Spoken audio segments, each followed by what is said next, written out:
Thank you, Byron. Grace to you and peace from God our Father and the Lord Jesus Christ. We've got a lot of folks gone to Beautiful Feet today. I hope Dale's able to listen online. He always is hoping that he'll be able to pick us up and listen online. For anyone else that's listening, we're glad that you're attending today. Last week was kind of strange. Just read the sermon from Jesus. We're not used to hearing a sermon with no explanation. But Jesus doesn't explain his sermon, he just preaches it.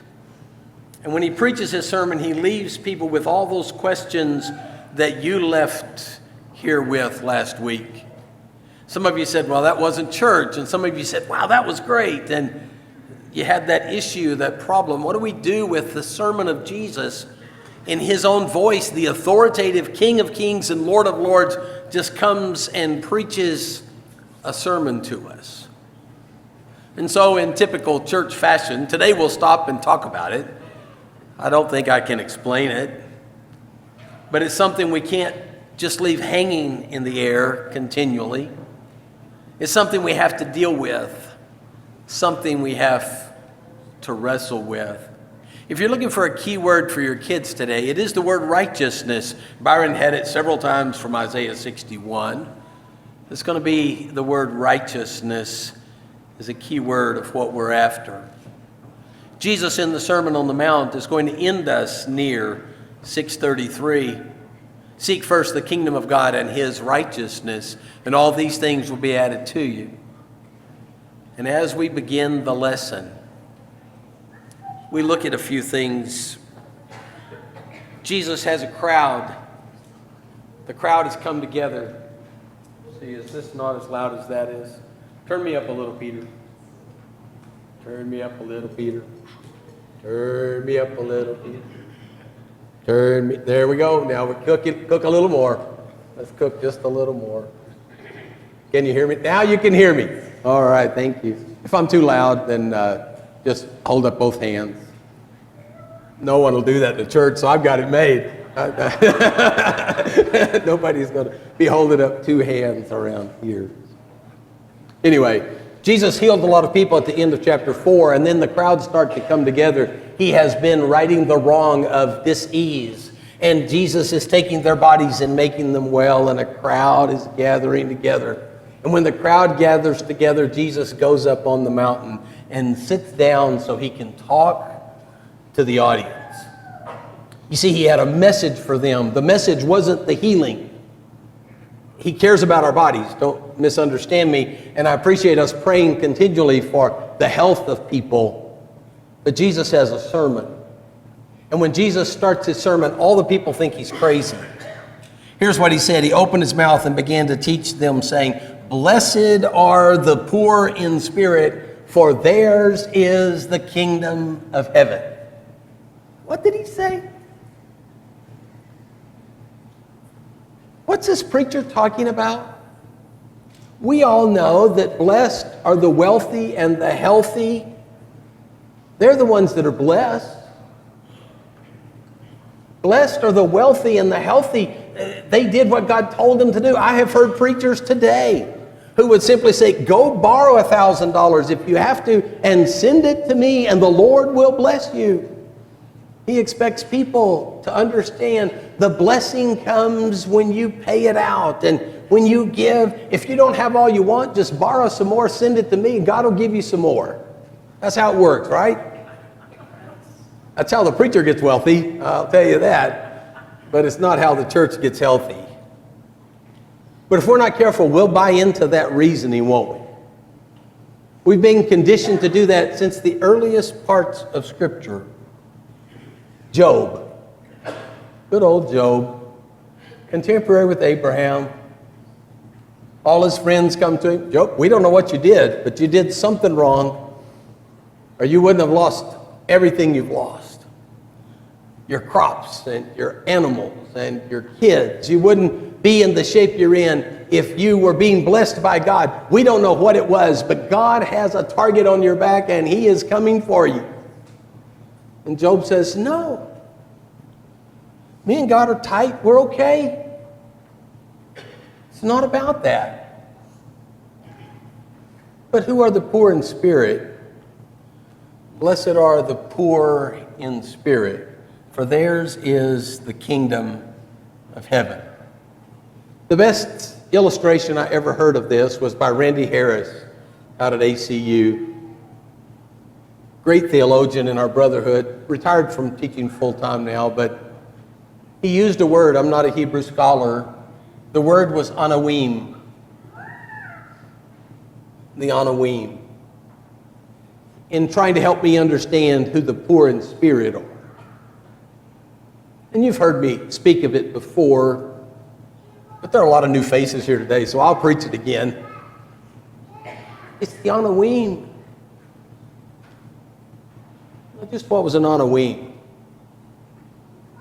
Back when Israel's taken into Babylonian captivity, they come around in 605 and they look at all the good-looking young people and all the smart ones that are going to school, and they say, y'all come to Babylon with us and we'll teach you our language and we'll indoctrinate you into our court customs, and you can be ambassadors for us with Israel. So y'all come on down. So all the pretty ones and all the wise ones got to go to captivity. In 597, they came back and said, now we want to just take all of y'all down to captivity. Everybody just come on down and we'll take you all to Babylon. And they began to take them all to Babylon. The masses of the people are going into Babylonian captivity. 11 years later, the temple falls. Jeremiah's been preaching his heart out. No one's been paying much attention. But Jeremiah's been preaching. And finally, when the temple falls, God tells Jeremiah, you take the remnant, the leftovers, and you take them to Egypt. That's where we want you to go. Now, you might think in the lesson that the remnant that goes to Egypt are the anawim. They're not the poor in spirit. They're the remnant. The anawim are the ones that are left. Nobody wanted them anywhere. They don't want them for their mind or for their looks. They don't want them because they have anything to offer. They don't want them for slaves. They don't even care if they go off to Egypt. They're just left. That's the way he described the anawim. He says the poor in spirit are the ones that nobody even saw, that nobody even cared about, that Byron read about in Isaiah chapter 61. Just the leftovers. When you sort of pack up your house, and you're getting ready to go, and you pack up all the good stuff, and then you have the garage sale with all the bad stuff, and then you say, we're just going to leave the rest of it. That's the anawim. You just left the rest of it. That's what you did. When Jesus shows up and he starts to preach and says, blessed are the poor in spirit, those are the people that are sitting around on the mountain. Now, his disciples he's called up front, but the masses that have been collected, the marginalized, the leftovers. The reason we don't preach the Sermon on the Mount in the temple, Jerusalem, is Jesus needs a different audience. He preaches it in the wilderness of Galilee, on the mountain there. And he says, this is who I'm talking to. Blessed are the poor in spirit. And everybody's head sort of comes up. People that wouldn't look you in the eye, people that don't have a lot of esteem, they start to look at the teacher. And then you got the Pharisees and scribes sort of going around the outside of the crowd, and their heads pop up. Wait a minute. Blessed are the poor in spirit. What about us? They don't want to ask that question because Jesus is fixing to tell them about themselves. Sometimes in the church, we don't want to ask that question. He's fixing to inform us. What about us? The anawim are the poor in spirit. The ones that nobody sees, the one that nobody saw. Blessed are the poor in spirit, for they shall inherit the kingdom of heaven. We're going to be in the kingdom? We're going to make it in? We're going to be okay? The poor in spirit are getting in.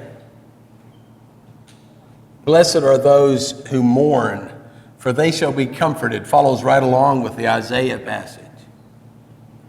Wait a minute. Blessed are those who mourn? What's this guy talking about? Blessed are they who mourn, for they shall be... How are you going to comfort a mourner? Most of us mourn because of death. Most of us are sad at a tragic loss. How are you going to comfort a mourner? He said, I'm going to take care of death. Well, he doesn't use that word here. Blessed are those who mourn, for they shall be comforted. I'm going to teach you things about death that you never knew about, that you never knew before. I'm going to show you that death is not the end. I'm going to show you that you can go through death, not to death. Blessed are those who mourn, for they shall be comforted. Blessed are the gentle, for they shall inherit the earth. And all of those meek ones sitting out there saying, we don't have much right now. We're going to inherit the earth. But at least the preacher saw them. At least the teacher is talking to them. He's no longer the crazy carpenter, and he's becoming the radical rabbi, but at least he sees the audience. He sees the people. It's the gentle ones that are going to inherit the earth.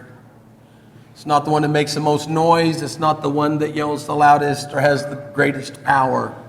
It's the one who is submissive and humble. Doesn't mean weak. It means meek. Verse 6, blessed are those who hunger and thirst for righteousness, for they shall be satisfied. The one thing I need more than anything else is righteousness. I need God to declare that everything is okay between me and him. That's what righteousness is. I long for the God of heaven, who has the kingdom of heaven. I long for him to look at me and say, everything's okay between us. Righteousness. I'm hungering and thirsting for that. Oh, you may not get all the food you want. You may not get all the health you want. But if you'll hunger and thirst after righteousness, you will be satisfied. You'll have all you need. You'll be fed completely up, filled up. All the righteousness. You see, my problem if I'm marginalized is I'm usually hungry for the wrong thing. I want what everyone else has, or I want the health, or I want the wealth. He says, no, I want you to hunger and thirst after righteousness. Get your priorities straight. Be hungry and thirsty for righteousness. You'll be satisfied. Blessed are the merciful, for they shall receive mercy. I want mercy. Then be merciful. Blessed are the pure in heart, for they shall see God. Well, leaves me out. I'm not going to get there, am I? If it's the pure in heart that get to see God, I'll never look him in the eye, because I know my heart is not pure. Jesus has a sermon. Blessed are the pure in heart, for they shall see God. How's that going to work? How can it happen? Blessed are the peacemakers, for they shall be called the sons of God. God is a peacemaker who reconciles and puts things together. And if you want to be a child of God, be a peacemaker. He's the one that heals. He's the one that restores. He's the one that covenants, that takes away wedges and bridges and insults and grudges, and he heals. If you want to be like God, be a peacemaker. Our God is a peacemaker. And Jesus has shown up to preach that lesson. Blessed are those who have been persecuted for the sake of righteousness. There's our word. For theirs is the kingdom of heaven. Persecuted for the sake of righteousness. I lined up with God and I said, I'm on God's side. And boy, a bunch of bad stuff happened to me. He says, persecuted for the sake of righteousness. Theirs is the kingdom of heaven. Verse 11, blessed are you. Pick up the change. Blessed are they, blessed are you.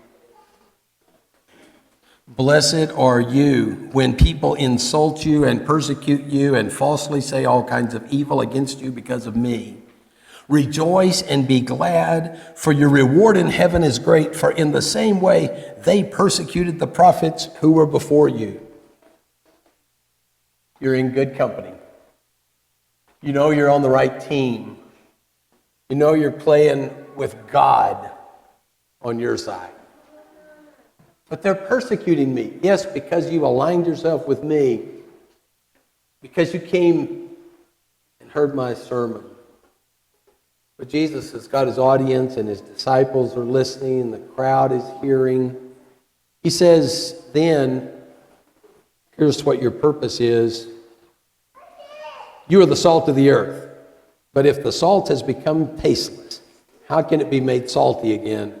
It's no longer good for anything except to be thrown out and trampled underfoot by men. Go ahead, Peter. You are the light of the world. A city set on a hill cannot be hidden. And nor does anyone light a lamp and put it under a basket, but on the lampstand, and it gives light to all who are in the house. Let your light so shine before men that they may see your good works and glorify your Father who is in heaven. Disciples, here's your purpose. In this platform of the Sermon on the Mount, where the King lays out his agenda for the kingdom of heaven, and he begins to tell us, blessed are those that are coming in. Blessed are those that are disenfranchised, that are marginalized. It's those that think they don't have access that have access. And now he says, I want you to understand your job. Your job is to make a difference. If the church here doesn't make any difference, what are we doing here? What good are we? He says, go make a difference. You be salt and you be light. You change the flavor of things. That has to be your commission. You're not here to do nothing. You're here to change how things look in the world, how things taste in the world. If you don't make a difference, what good are you? Now pause with me and look at the crowd again. The disciples hear this. He's giving us a charge. We're supposed to make a difference. The people are saying, there should be something different.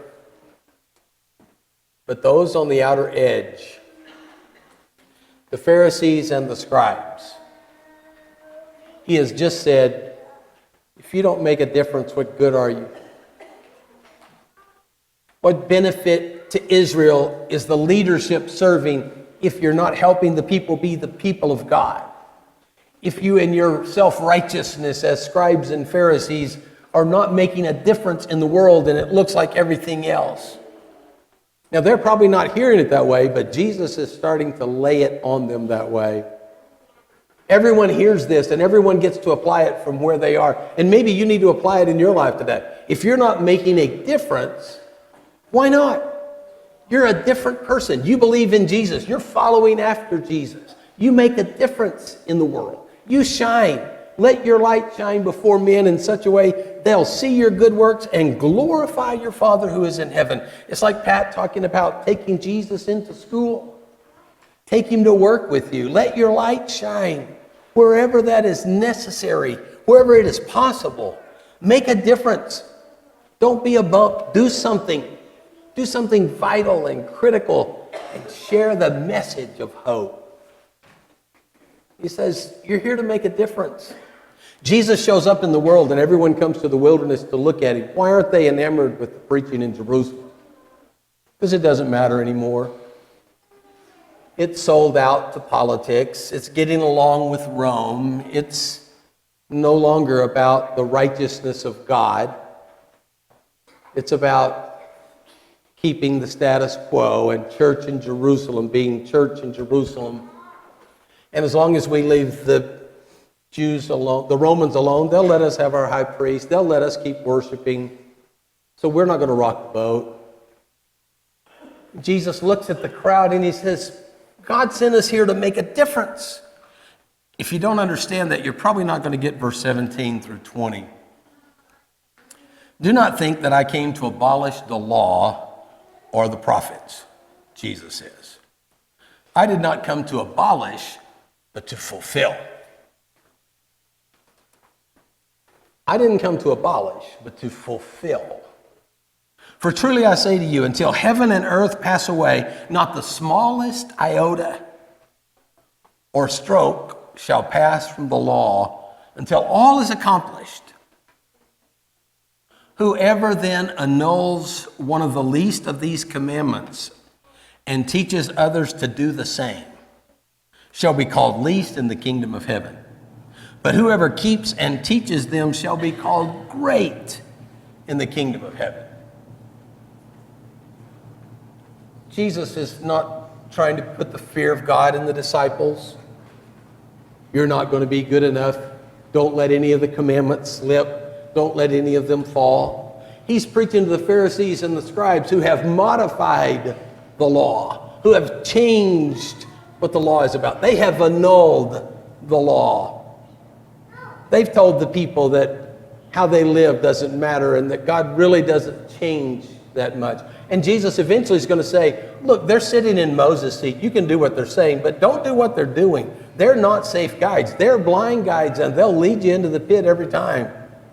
These religious leaders that you have in your land and in your world are not taking you where you're supposed to go. They're nullifying the commandments of God, and they're least in the kingdom of heaven. If you want to be great, understand and follow the commandments.